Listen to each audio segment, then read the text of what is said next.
Hi guys, welcome back to Movies with Moya, and today I'll be reviewing one of your requests, Shot Caller.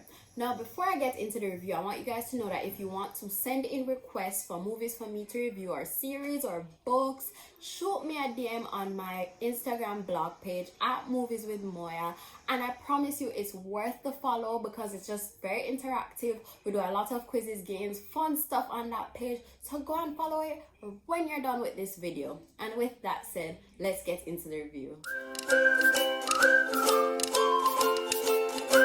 Okay guys, so before I get into the review, let me give you a little synopsis of this film. So Shot Caller is an American crime thriller that came out in like 2017. So if you're somebody who likes a little action with a nice plot, this is definitely a good movie for you. I have no regrets watching it. I give it an 8 out of 10. It was a good movie. And it tells a story of a man who had like a perfect life, an envious life actually, and then he met into an accident, and unfortunately he ended up killing his best friend. Yes, he met into a car accident and his best friend was in the back of the vehicle and he died. So you know what happens when that happens, right? Manslaughter charges. So he gets charged for driving under the influence, manslaughter caused by driving under the influence, and he is sent to prison. So initially his sentence was 17 months because he took the plea deal and he pled guilty, and they said, okay, you get 17 months. So you think, okay, he just has to make it a year through prison.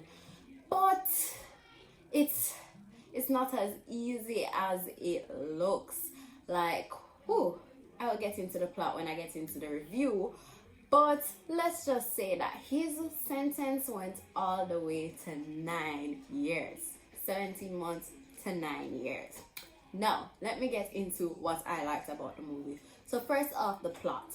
So I like that although this was a thriller, you know, for primarily entertainment purposes, it had a very meaningful storyline in terms of it showed the effects of institutionalization, and it also showed the whole power of love for your family and how it can cause you to do some crazy things. So I really liked how it showed the realities of prison, especially if you're someone, you know, you watch the documentaries on investigation discovery, you see the prison shows, but like this one did not sugarcoat it a bit. In fact, they showed the worst parts of prison and all the effects that it had. Like, you know, when you hear that somebody, they behaved well so they get a shorter sentence and all's well that ends well.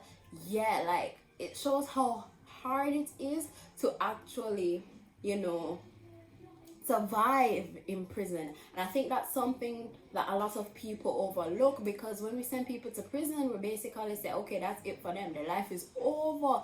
And that was a message that I really appreciated, that it showed us that, listen, it really is a dog-eat-dog world in prison, and somebody should do something about that prison system because it is not doing any good for the people who are in prison. So yes, in summary, I really like the message about institutionalization. I also love the message about family. So throughout the movie, you might not get it right now when I'm saying it. You have to watch it to really see, because it seems like he's given up on his family. He's turned to this life of crime because he's gotten caught up in the gangs in prison. But in the end, you'll actually see that all of this was really and truly motivated by his love for his family. At first I didn't see it and I was very angry at the character. I was very angry at him, wondering why would he get himself into all these problems. But then the ending really justifies everything that he did. Next thing I liked about it, I liked the pace of the movie. So you know, with a thriller, sometimes it can be really high intensity, you don't get a break. Now this one was paced really well. So I like a movie that has a nice moderate pace, but it's not too boring. So it had, from the start, it had action and it had its moments in between. So you weren't on the edge of your seat, but it wasn't too predictable. So it had a good pace, and it's not something you'd fall asleep watching, but at the same time, it's not something that you'd probably, mess up yourself watching, because it's just so intense. So it's really, really good pace. And then the last thing I really, really and truly liked the actors. They made me hate them. Like, not the main actor, but the guys who played the other criminals in prison.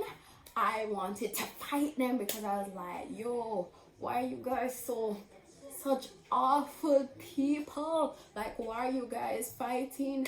Why don't you guys just behave yourself so you can be let out? Why is everybody so sneaky? Why are they all rats? That was like my whole thought process. So it was really easy to like get attached to the characters, in terms of like you felt like you're watching real criminals. Like, as I said, this felt like an investigation, discovery, documentary kind of thing for me. It felt very real, very true to life. And with that said, as I said before, I'm giving this an 8 out of 10. And remember, if you want to send me more movies to review, shoot me a DM on my Instagram page at Movies with Moya, and follow it, because we have some special things coming up. And remember, if you enjoy this, to like, comment, and share it with your friends. And if you're new here, please subscribe. Alright, thanks for watching, guys.